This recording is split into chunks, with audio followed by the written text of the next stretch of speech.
Are you a business owner or entrepreneur who's had great success in the business world, and now you want to launch a speaking career to share your message with the world? If that's you, then listen up. 25-year speaking industry veteran Brett Ridgway has released his latest special report, 3 key things entrepreneurs must master to build a profitable speaking business. To pick up your copy, go to brettridgway.com/freebie. Welcome to the Spotlight on Speaking show with Brett Ridgway, where you'll learn the keys to building a profitable speaking business from speaking industry pros. Each week, we interview a great guest who will share his or her speaking journey, identify what their keys to success have been, and highlight some critical mistakes they've made along the way that you'll want to avoid. Be sure to visit our website at spotlightonspeaking.com. And while you're there, subscribe to us via your favorite network. Now, sit back, tune in, and get ready to meet this week's guest. Hello again, everyone, and welcome to another episode of the Spotlight on Speaking show. And I'm excited to have as my guest for this episode, Marilyn August. Marilyn is a profit-attracting expert. She's the founder of Profit GPS, a social selling, done-for-you marketing and training firm specializing in LinkedIn, personal branding, and lead generation. Marilyn marries her marketing skills with her soul's purpose to help business owners live richly fulfilled lives. As a professional speaker and business development consultant, she speaks on personal branding when you are the brand. And let's face it, as a speaker, you are the brand. Her Sales Genius Mindset program, Go for the Gold, guides the audience on how to break through the price objection. Marilyn's sales and marketing strategies have been used for over 20 years to dramatically increase her clients' revenues. Like a GPS, she navigates the most direct strategies for closing more deals and making more money. Welcome, Marilyn August, to the Spotlight on Speaking show. Thank you. It's a pleasure to be here. Delight that I was invited. I feel honored. Well, I'm excited to have you here because I do want to dive into your expertise on LinkedIn and a little bit later in the program, and have you share some pearls of wisdom there. But I want to talk first about your speaking journey a little bit. So when did you first become a speaker? What prompted that move into the whole crazy world that is speaking? And it is a crazy world, particularly nowadays. So what prompted me was, really, I'm just going to be brutally honest. It's still the best marketing tool out there. I love doing it. I loved my background's in training and development. I was a corporate trainer. And I guess the teacher in me loves to be up there with people listening to me. But frankly, what motivated the journey to speaking is, and it's still true today, it is the best marketing tool. And I learned rather quickly that it's not about the time that you're on the stage. It's about you're having an entire strategy set up for, after you're on the stage. Mm-hmm. Because, of course, even in those days when I first started, long time ago, nobody wanted to be sold from the platform. And I think that's even more prevalent today. Well, that raises a question because in my mind, Marilyn, there are 3 primary types of speakers. One is a keynote speaker that we're all familiar with, play to feed, go into a corporation or an association and deliver a talk. The second is what I call the platform seller. So they deliver content and then at the end they make a pitch for some type of continuing education, consulting, coaching, whatever it may be.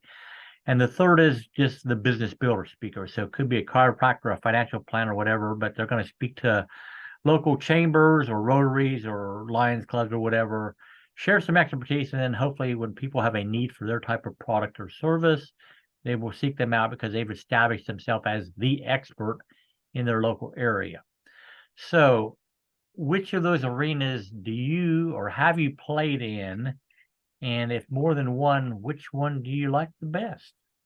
Well, I've played in all 3. And I will have to tell you that the one, let me start with the one I liked the least, which was actually the keynote speech. And the reason I liked that the least is there was the least audience interaction.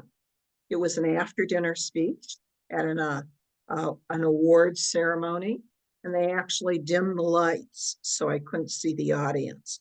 So when speakers tell you that they get their energy from the audience, some of us do really get our our energy from the audience. So it's been both a business builder in your category and a way to establish my expertise. And also a way to touch the hearts, if just a little bit, of more and more people than you would say you and I are here, but this was before the internet when I started doing this. And it was the only way to really interact with large numbers of people. Mm-hmm. So, as a business building speaker, you mentioned that you have the need to develop that rapport with the audience and all that, and see them and to get their reactions and all that stuff. So, what are your best tips for building rapport with an audience? Well, first of all, there's nothing new here, knowing your audience. I think audience rapport building has changed a whole bunch particularly post-COVID. I think it has changed. And I think that people really starting being personal. I just did this morning for the first time a very personal post on LinkedIn. I did tie it to a business concept. But I think the word authentic is so overused. Mm-hmm. So I kind of cringe. But your why are you speaking in the first place? So there's ego-driven speaking. I'm just making this up as I go along. I'm so smart and you need to know this right now. Right. Or they're speaking from the heart, which is, this has been my experience. I'd like to be able to help you avoid this or help you walk through it too. One of the things that bothers me, and maybe this is off topic, but I just have to say it, is I don't like to hear speakers get up and say, basically, this is what I did. Just do what I do, and you too will be a millionaire, or something like that. That kind of hypey type of inauthenticity, I call it millionaire in a minute speakers. Just bother me personally, and I'm sure the audience is immune to that now.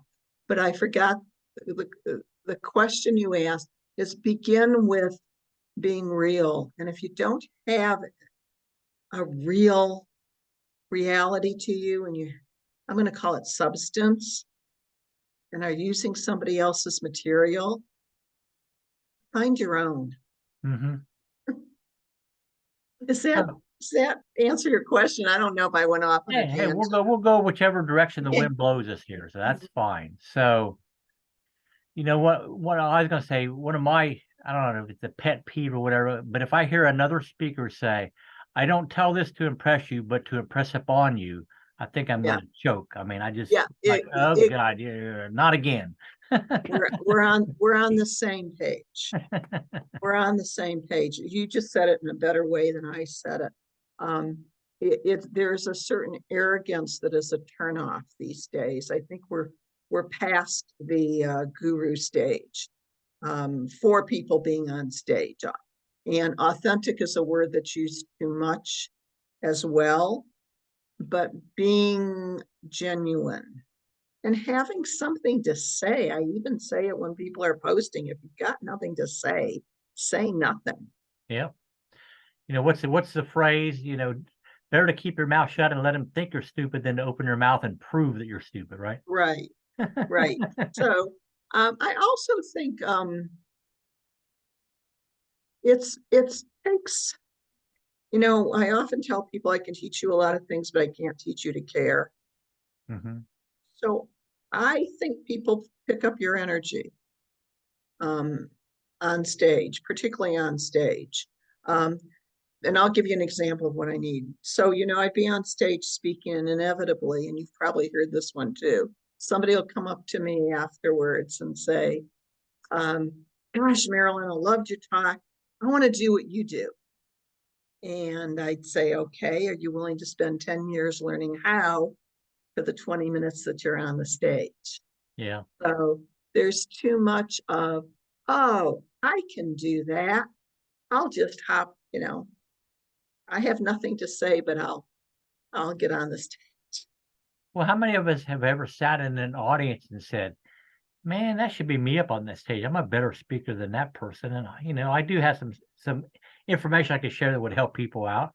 I mean, you got to overcome that fear, that introvertedness, or whatever it may be, because if you truly have a message worth sharing, you're doing an injustice, a disservice to people if you don't get up on that stage. And that's something that, certainly I had to overcome because I'm a fairly introverted person myself. And, I was happy being the behind the scenes guy for many years, but eventually it's like, Brett, you need to overcome that and get up in front of the room too. So you obviously have been doing this for a long time. So as a well-groomed, long-time professional in this industry, Marilyn, if you're going to pick maybe 3 things that you would focus on as the biggest keys to your success as a speaker, and you can't use authenticity here, what would those 3 things be? Well, first of all, I have hired and several coaches and several different people who have expertise. Mm-hmm. So I think I agree with you. If you've got a fear of speaking, jump on stage. But I would recommend that you have training, that you have availed yourself of people who know what they're doing. Now, there's some in the industry that I wouldn't bother with, but there's others who are excellent. And the second, so get some expertise, get some training. Mm-hmm. In other words, you don't blow it up. Don't be that person. Don't have people sitting in the audience saying, I could do that better than you. Okay. Because Number one, get a mentor. What's number 2? a mentor too. Number 2 is understand that speaking is edutainment. Disney coined the word edutainment. I think when I first started speaking, the teacher in me was in the front seat and the entertainer was in the back seat. Mm-hmm. So people expect, particularly nowadays, where entertainment is on 24/7, don't forget that it's edutainment. So there's a marketing piece here in how you present what you have to say. If you say in 30 words what can be said in 20 words, so work on your presentation. Mm-hmm. It needs to be honed in. And I would say, and this is probably a different category, but same thing as the presentation category, 6th grade language. And leave the jargon at the door. So that's number 2, is the presentation is key. Okay. Number 3. And number 3 is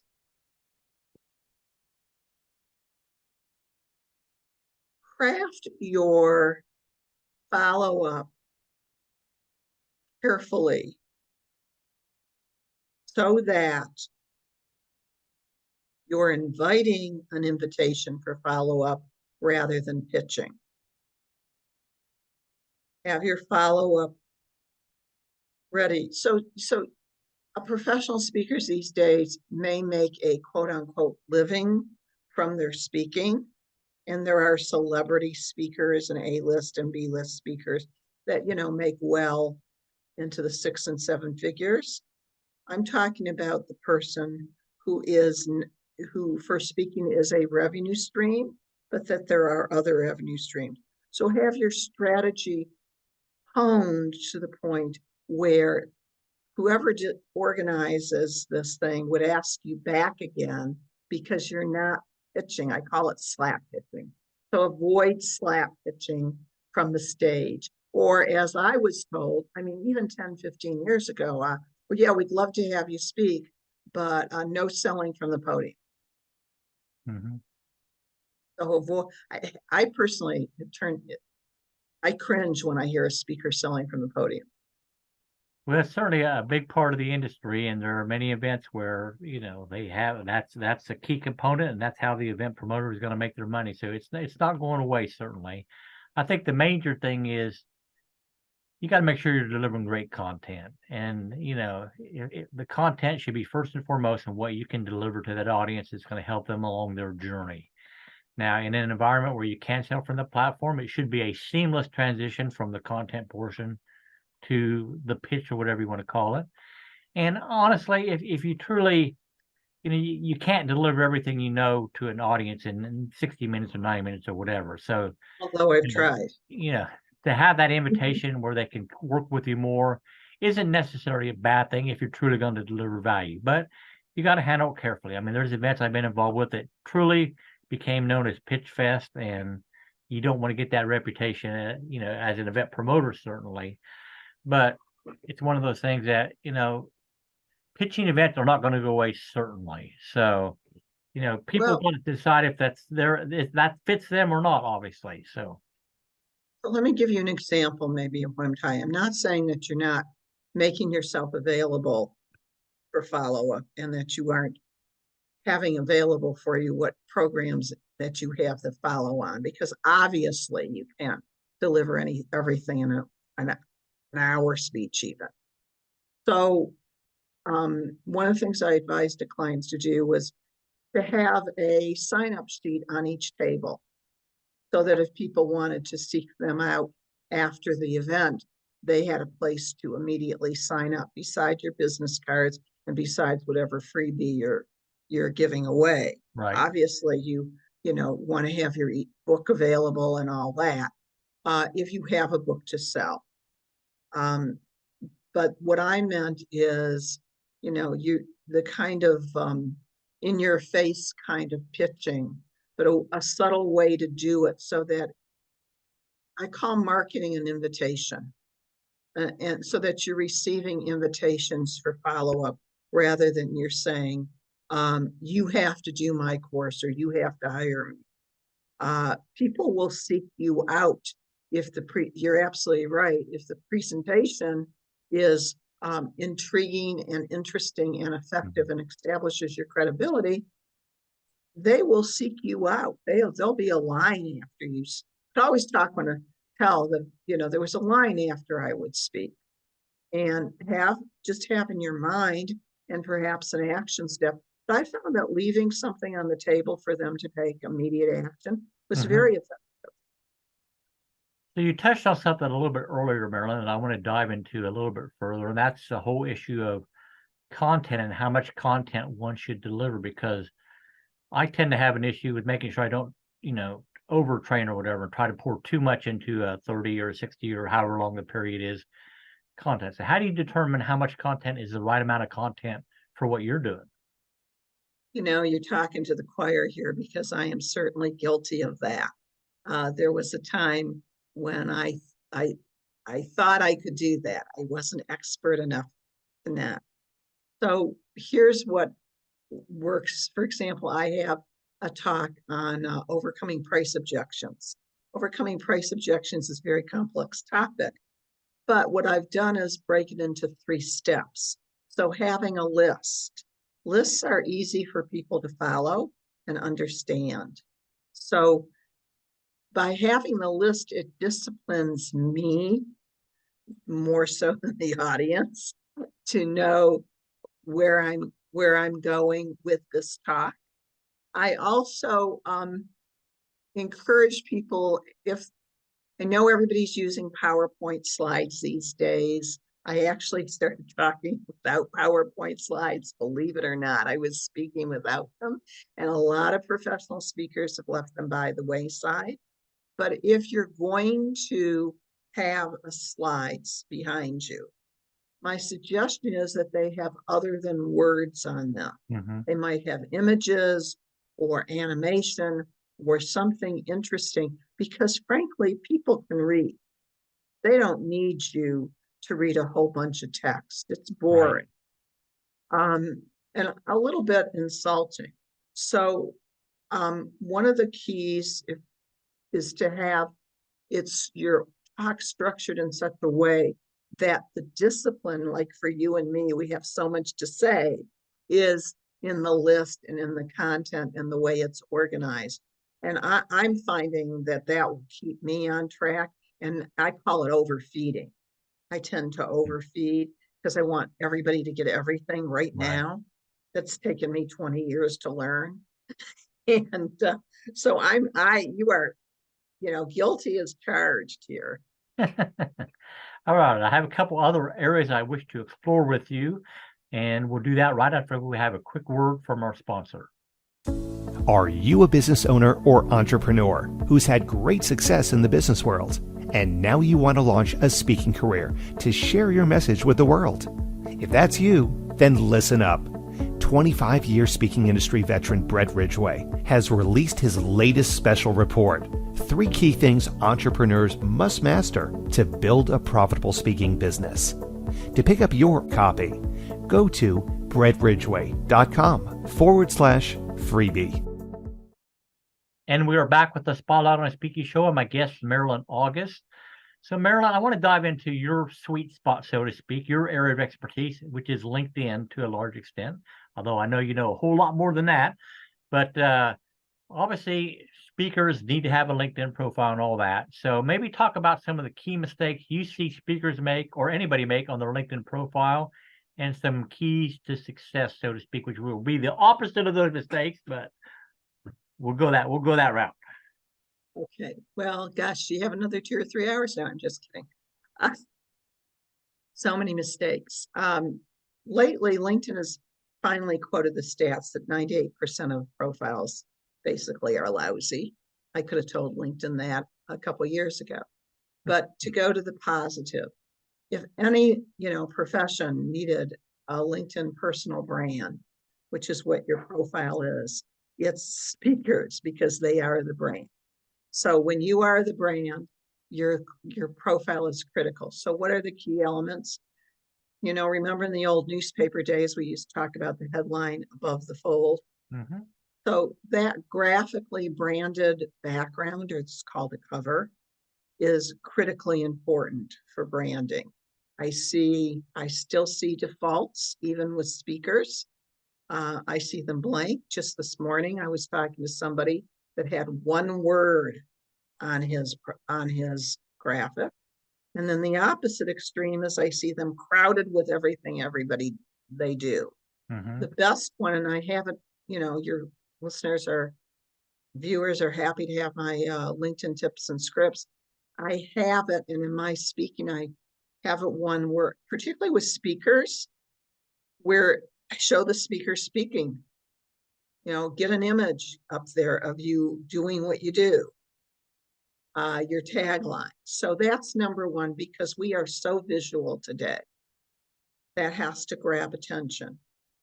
The photo, we both say that a photo, an image photo is worth 1,000 words. Mm-hmm.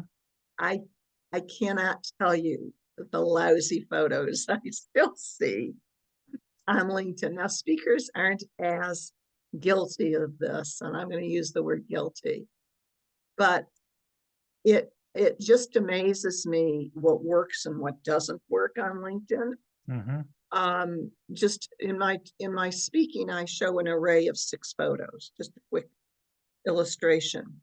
And I put what I thought was a ringer in there. And the question to the audience is, which based just on this photo and the fact that you've made an instant decision seeing these photos, which person would you never do business with? And it's animated and the slides come in. And they always pick, and it just shocked me, the guy with a brick background.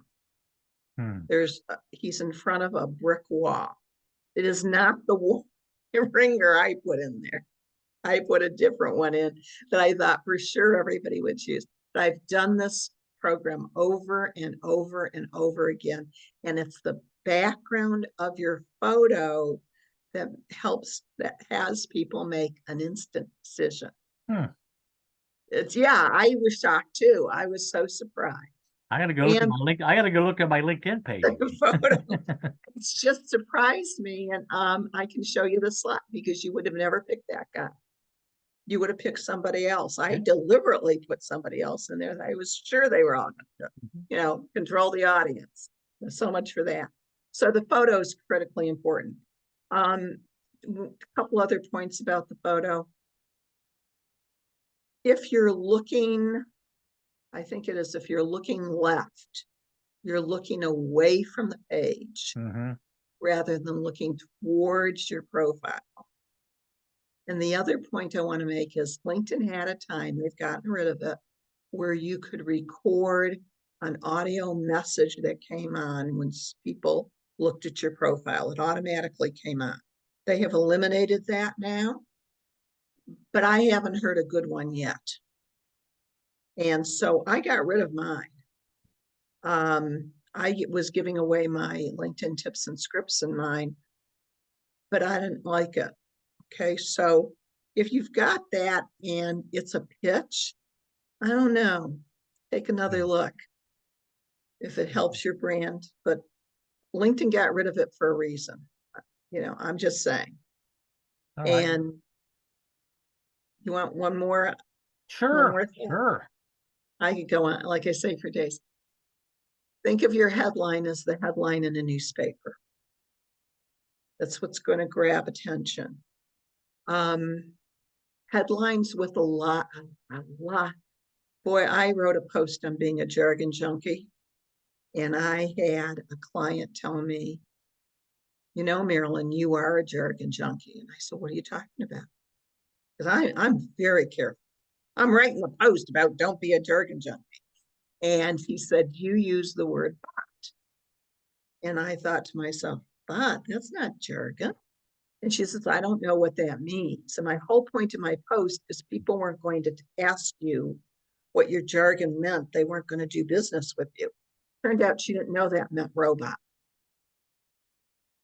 So even I was guilty. Yeah. So when you see one of those headlines with all those letters after your name for the name, 90% of the people don't know what those letters mean, and frankly, really don't care. I agree with you entirely on that one. So you could have every certification in the world, and it's just a distraction. Also, make your headline action instead of titles. And then the branding, the personal branding, is your about section. The most important part of your profile is your about section. And that's the part that I spend the most time and energy writing, because we're all too close to our forest to see our trees. Yeah, without a doubt. So why don't you tell people, Marilyn, a little bit more about what it is that you do and how they can go pick up your LinkedIn tips and scripts that you have mentioned here today? Okay, well, they can connect with me on LinkedIn, Marilyn August, and just send me a message and ask, say, tips and scripts, or there's a link right under my profile. It says schedule a session, but you don't have to schedule to get your LinkedIn tips and scripts. You can just say, hey, all I want is the tips and scripts. I don't want to talk to you. All right. Well, we will make sure that you know how to connect with Marilyn in the show notes down below this episode. So let's move on to my favorite question to ask my guests, Marilyn. That's it's bury your soul time right now. Fess up about some speaking mistake that you made somewhere in your journey that was maybe embarrassing at the time, but a valuable lesson was learned, and it would be something that you would highly advise aspiring speakers not to do. Well, I think I'm going to go back to the keynote as my major mistake, that I did not ask enough questions before the engagement. I was just so surprised that they invited me. I mean, at an awards ceremony, that's not normally my thing. In fact, I had to write a speech to do that. And I was a second choice, to be honest with you. Their first speaker got ill, so I was the second choice. So not asking enough questions and speaking on a topic that wasn't really mine, that I just accommodated I accommodated the opportunity without adequate information. And I think I'm probably that's probably been the main thing. And probably the lesson learned from that is it's okay to say no. Okay to say no. Better to say no than to mess with your brand. Yep. I could tell stories about people killing brands in the blink of an eye. But, really, I'd love to hear them, because that's what I'm all about is, personal branding. And I tell people that all the time, brand crushers. I've got some good ones, and maybe I'll share them on the show sometime. But, I would love to hear them, so please share them. All right. Well, I want to thank you, Marilyn, for being my guest on this episode of the Spotlight on Speaking show. As always, thank you, everybody out there, for listening or watching. Get on over to spotlightonspeaking.com and register with your favorite service to be notified of upcoming episodes. And as always, I wish you the greatest of success in all that you do, and may this year be your greatest year yet. Take care, everybody. Bye-bye. This has been the Spotlight on Speaking show with Brett Ridgway. Be sure to join us every week as we interview speaking industry pros and have them share their best tips for building a profitable speaking business. Until next week, thank you for tuning in, and remember to visit our website at spotlightonspeaking.com so you can enjoy even more great episodes like this one. While you're here, be sure to subscribe via your favorite network. We look forward to seeing you next time on the Spotlight on Speaking show. Until then, our sincere best wishes to you for the greatest of success as you work to build your own profitable speaking business.